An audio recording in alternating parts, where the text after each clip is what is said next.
नमस्कार, मी अश्विनी पुरी. DS news 24 मध्ये आपल्या सर्वांचं स्वागत. बघणार आहोत बातमीचा सविस्तर आढावा. आमच्या DS न्यूज 24 चॅनलला लाईक करा, शेअर करा, सबस्क्राइब करा आणि बेल आयकॉन प्रेस करायला विसरू नका.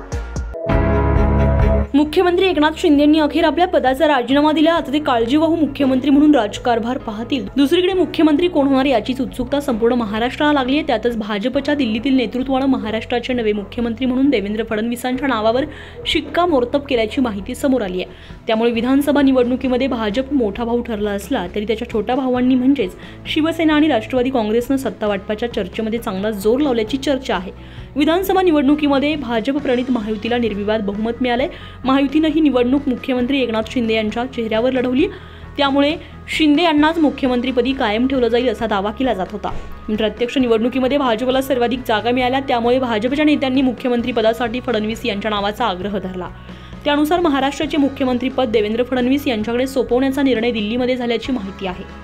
उल्लेखनीय बाब म्हणजे देवेंद्र फडणवीस यांनी यापूर्वी 2014 ते 2019 पर्यंत मुख्यमंत्रीपद सांभाळलं होतं. त्यानंतर 2019 मध्ये राज्यामध्ये सत्ता स्थापनेचा तिढा निर्माण झाल्यानंतर फडणवीस यांनी अजित पवारांच्या मदतीनं पहाटेच्या वेळी दुसऱ्यांदा मुख्यमंत्रीपदाची शपथ घेतली होती.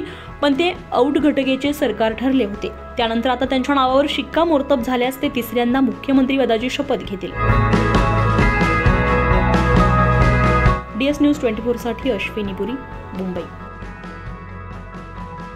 अशाच नवनवीन घडामोडी पाहण्यासाठी पाहत रहा DS न्यूज 24.